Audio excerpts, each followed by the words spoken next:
Miss Réunion à 7 ans, je crois, si j'avais bien noté. 9 ans, tu as animé le Séverine Cup, on en a parlé et tout ça. Alors là, dis-nous ce que tu fais actuellement. On va parler encore de plein de choses, mais notamment ça. Une multitude de choses, et notamment un projet qui me tient vraiment à cœur, qui s'appelle La Voix des femmes. Oui. La Voix, V-O-I-E, comme la voix, la destinée que nous prenons toutes malgré nous, et tous et toutes malgré nous. Et en effet, c'est un projet que je porte depuis maintenant 5 ans. Et j'ai réussi à réunir 45 femmes, toutes connues, respectées dans leur secteur d'activité. Donc ça va de comédiennes à des journalistes, des chefs d'entreprise, des avocates, des féministes, des danseuses, des mamans d'enfants en situation de handicap. J'ai vraiment voulu aborder toutes les problématiques de femmes parce que c'est un sujet qui me tient réellement à cœur. Oui, c'est une série de témoignages que tu Voilà, as ce ne sont que des témoignages et je tiens à le préciser, ce ne sont que des histoires vraies. C'est-à-dire que c'est 45 femmes qui ont témoigné. Là, c'est évidemment les comédiennes qui font partie de la première session, de la première tournée. Et toutes ces femmes m'ont fait confiance et ont décidé de raconter pour la première fois, pour beaucoup d'entre elles, leur histoire, leur vraie histoire. Parce qu'il est vrai qu'au mouvement MeToo, très peu d'entre nous ont osé témoigner. Pas du tout par lâcheté, hein, bien évidemment, loin de là. C'était plus une forme de protection aussi, avec l'apparition des réseaux sociaux. C'était extrêmement compliqué. Et ce qui est génial dans ce spectacle, donc déjà, je tiens à le préciser, tous les droits d'auteur des textes vont à des associations qui œuvrent pour les femmes.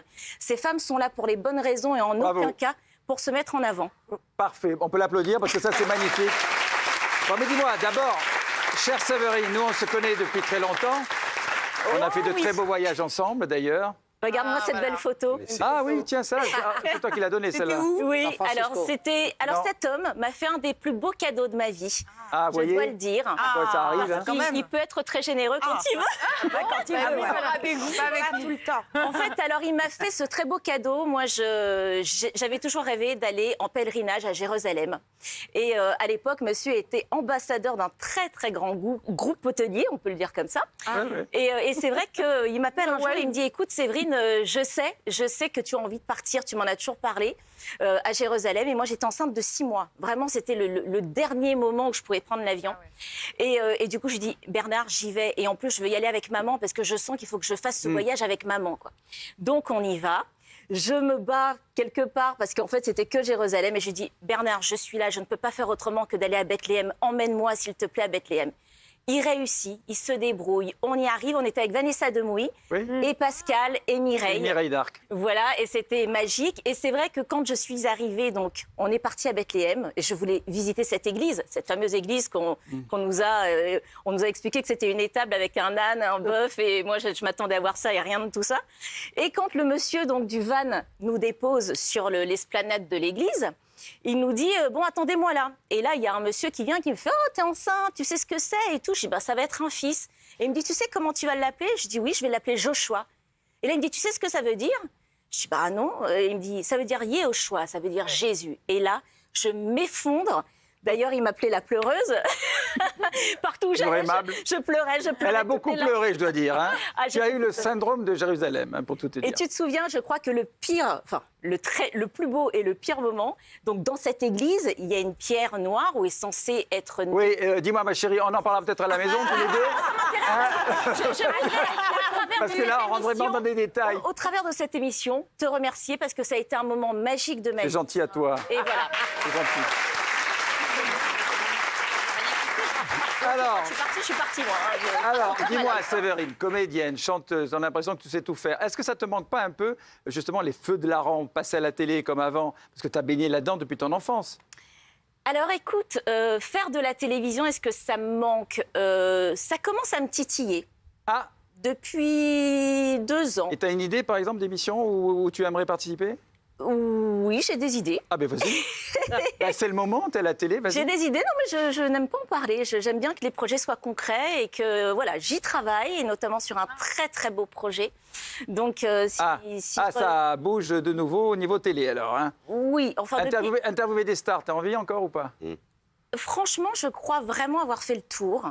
Non. Parce que Fan 2, c'est quand même duré 8 ans, je crois, non? 9 saisons. Ouais, 9 saisons, c'est ça. Presque 10 puis tu ans. mets des femmes stars à l'honneur dans ton spectacle. Alors voilà, je dirais plus que pour le coup, plutôt d'interviewer des femmes qui sont sous le feu des projecteurs, toutes ces femmes sous le feu des projecteurs.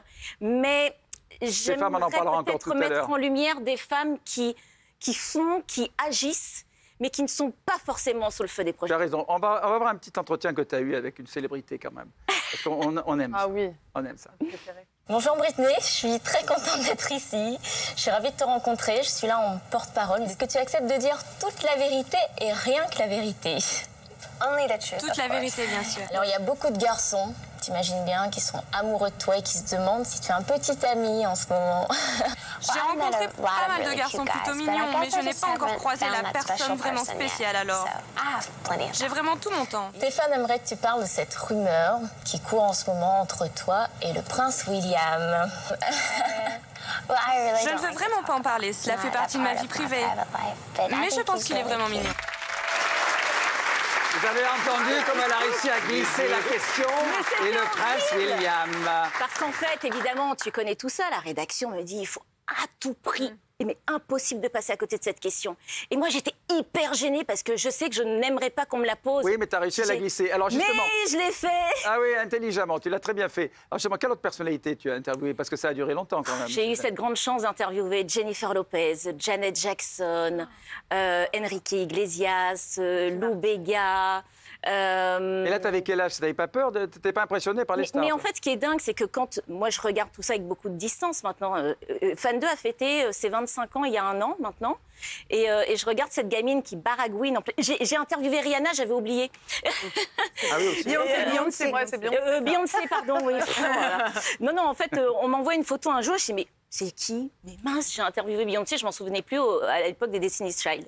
Et c'est vrai que quand je regarde cette gamine qui baragouinait 2 mots d'anglais, parce que je ne parle pas très bien, je suis pas fluent, quoi, je me débrouille, mais et je me dis, elle est sacrément culottée. Je pense que si on me demandait de faire ça à l'heure d'aujourd'hui, je serais tétanisée, Voilà. je le ferais même pas. Avec Sophie Coste, vous avez une expérience toutes les deux. Mais non, mais c'est surtout qu'en fait, Séverine, j'ai commencé la télévision grâce à Séverine.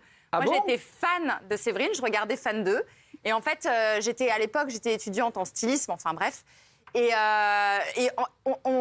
t'avais organisé un casting, enfin, Fan 2 avait organisé un casting pour trouver les nouvelles Spice Girls à la française, qui sont d'ailleurs devenues les L5. Oui. En fait. Donc le casting. C'est Sophie en blonde. Ouais, c'est moi en C'est blonde. toi? Mais avec Sandrine Quétier. Ah oui. au milieu et Séverine à gauche. Ah, c'est dingue, Et la puis, photo. drôle. on avait fait une séance C'est pour photo pour VSD. je sais plus quel magazine. VSD. Enfin, ouais, VSD. peut-être VSD. Et voilà. Et en fait, j'ai commencé comme ça grâce à Fan 2. J'avais envoyé ma vidéo où je chantais, je dansais, machin, etc. Pour faire partie du girls band, j'avais besoin d'argent pour financer mes études. Et en fait, le mec m'a dit, le producteur de Fan 2, c'était le producteur de Fan 2 qui cherchait une fille pour animer une nouvelle émission qui s'appelait Les Clips et des Bulles, m'a dit, bon, toi, tu sais pas chanter, tu sais pas danser, t'es nul, mais t'as la tchatch et tout, est-ce que ça te dirait? Voilà, et j'avais 19 ans. Et dis-moi, Sophie, vous n'avez pas présenté un dance On machine a fait un ensemble? dance On a machine fait oui. une dance machine. Eh oui. Mais J'avais c'est noté des ça, moi. malades. J'arrive à M6. En les mecs, ils 1997. vont que le Zénith, quoi, mais direct. Et Ah du ouais. coup, tu te souviens, C'était jeune. on a fait le dance machine et elle portait mon costard bleu Oui, en je me rappelle, satin à avec les rayures parce couettes qu'elle et n'arrivait tout. pas à trouver de fringues. Je dis mais ça c'est super, ça te va bien. Mais on était Et des alors, j'avais bébés. oublié, c'est moi qui ai fait ça à VSD. Ah mais non. Ah bah voilà. C'est vrai? Ah oui? Complètement oublié. Donc merci Isabelle. C'est un petit monde, le show business, le spectacle, c'est un petit monde. Hein. Et Lydie? une toute petite anecdote, parce qu'elle est vraiment exceptionnelle, cette jeune femme. Oh, mais J'étais, moi aussi, comme Sophie, fan d'elle. Ah et ouais. donc, je ne me loupais jamais fan 2 le samedi. Et la première fois que j'ai rencontré, j'ai failli chialer. Parce que pour la petite histoire, Séverine, elle a failli être assise ici, à nos côtés. Parce qu'on avait fait le pilote, on avait fait l'émission Zéro. C'était avec toi. Et c'était avec moi. Et on était côte à côte. Et après, on avait fait plein de selfies, plein de trucs. Et c'est ben, c'est dommage de mignon. bien Bien été revu matché. parce que ça aurait été un bonheur de travailler avec toi. Oui. Vous voyez, on garde nos âmes d'enfant toujours. Hein. C'est vrai, tu vois, on garde nos âmes d'enfant. Tu vois, on rencontre quelqu'un qu'on a aimé quand on était plus jeune. Exactement. On est ému, on est très touché. Moi, je suis ému quand je te vois, c'est vrai. Oh, moi aussi. C'est Wayne.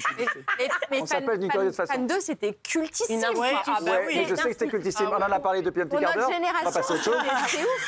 c'est ouf. Tu sais, si tu veux. Vous êtes odieux, C'est que Bernard. non. regarde-moi Ce que je veux dire, c'est qu'il y a plein de choses à dire avec Séverine. Et alors, la comédie. il y a la Comédienne aussi, tu as fait plein de séries. J'ai fait plein de Alors, il y a séries. eu Classe Maintenant, je suis Mannequin, il y a- beaucoup au théâtre.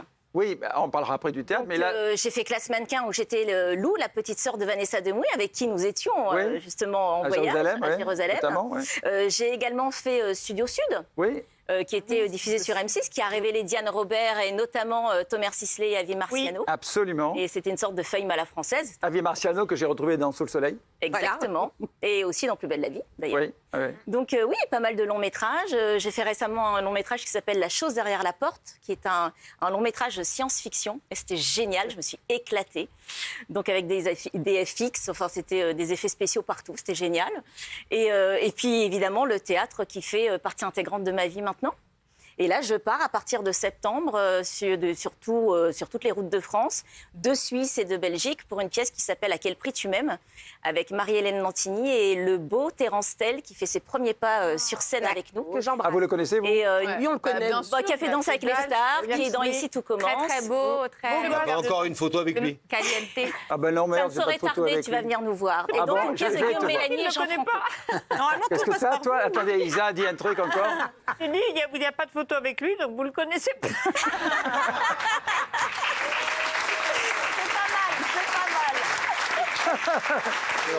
Tu me fais rire.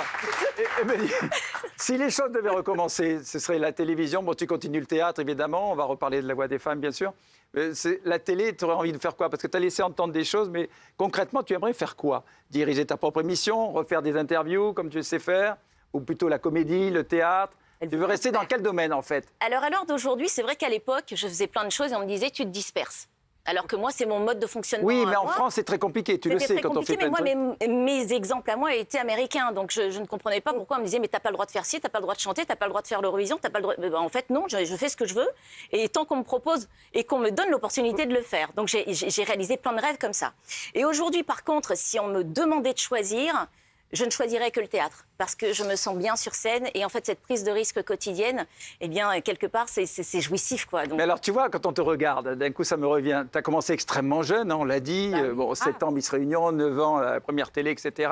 Tu as traversé tout ce show business qui fait si peur. Tu sais, on dit, et t'es sorti indemne.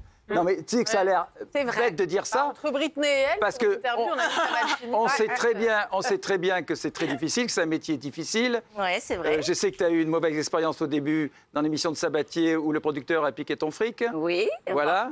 Oui. Pas Sabatier, hein. Ah non, pas Sabatier, rien à voir. Non, c'est pas Sabatier qui est... J'ai eu affaire à un producteur véreux. Oui. Voilà. Alors voilà, tu as traversé ce show business. Et en plus d'être une femme, à l'époque, dans ce... Et alors justement, on parle beaucoup des mouvements MeToo. D'ailleurs, toi, tu l'évoques aussi dans ta pièce Voix de femme, où les femmes s'expriment librement, et c'est tant mieux. Ça va? T'as pas eu d'histoire trop pénible? Moi, je pense que de toute façon... Parce qu'on a les clichés sur le showbiz, c'est genre... Mais bien sûr. Tout le monde couche avec tout le monde. Et moi, c'est ce que je revendique. Il ne faut pas mettre tout le monde dans le même panier. C'est-à-dire que moi, j'ai toujours été extrêmement bien entourée. J'ai mes parents qui ont tout supervisé, qui n'étaient jamais loin derrière moi. Et on prenait toujours des décisions communes. Ils ne m'ont jamais forcé à faire quoi que ce soit, etc. Tes parents?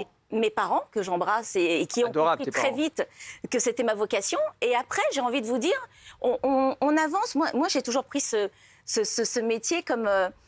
j'ai toujours allié l'utile à l'agréable.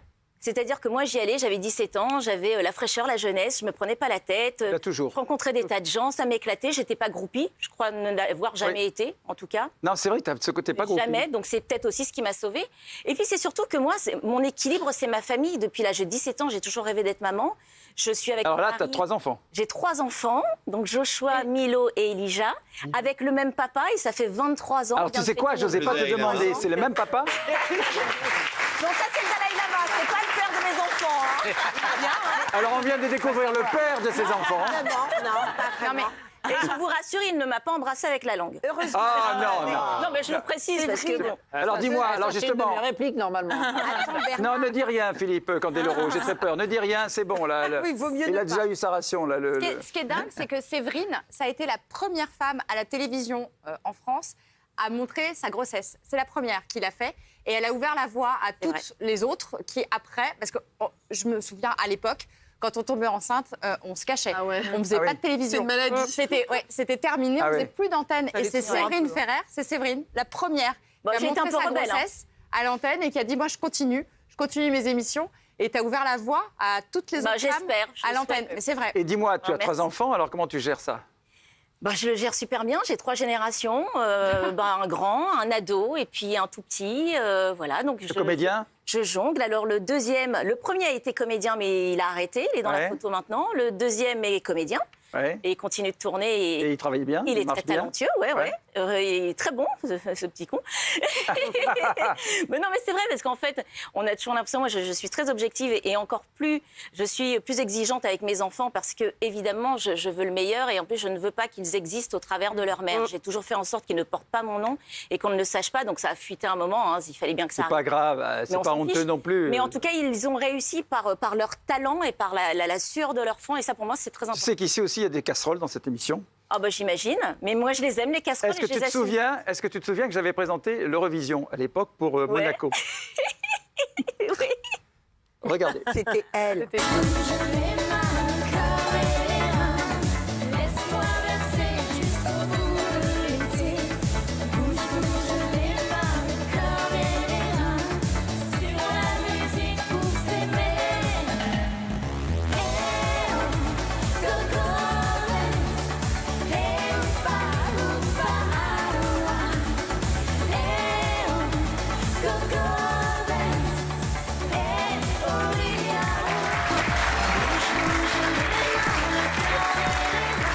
Ça te ressemblait. C'était mignon comme toi. Avec Églantine Émeillé, tu te souviens? Bah oui, Et c'était très mignon. Je ne sais pas ce qui s'est passé à la fin. Tu sais, à un moment, il y a un porté, donc une très belle chorégraphie d'ailleurs de Bruno Vandelli, qu'on embrasse. Et je ne sais pas ce qui m'a pris. Je me suis prise pour Michael Jackson et j'ai fait I love you. Et je pense que tu l'as eu, ça, parce que du coup, c'était vraiment Je l'ai vu, mais nous, on l'a coupé à l'antenne parce que c'était pénible. Non, j'avais présenté ça, tu te rappelles, à Monaco, c'était la demi-finale pour l'Eurovision. Et c'est une expérience... C'était une belle expérience. C'est une des plus belles expériences. Tu aimes chanter aussi. Tu avais fait un album en 2004. J'ai fait un album qui s'appelait Séverine Ferrer, un album éponyme. Et figure-toi qu'il y a 2 jours, j'étais en studio. Non. Oui. Tu repars en chanson. Donc peut-être qu'il se passe des choses. Bon, en tout cas, je voudrais parler de cette Voix des femmes. On en a beaucoup parlé tout à l'heure. Le spectacle a reçu le parrainage du ministère de la Culture. Bravo, on regarde un extrait. Oh, aurais-je honte? Je n'ai rien fait de mal. J'étais confinée avec un lion. Me montrer telle que je suis sans faire la guerre à mon corps, eh bien, c'est déjà politique. Je dois encore être enceinte. Tu fais chier, hein? Bouffée de chaleur, ballonnement, caractère instable, insomnie, dépression... Ma ménopause me fait dire des conneries. Il passe une excellente soirée. Soyons fiers d'être femmes, d'être libres et de parler fort.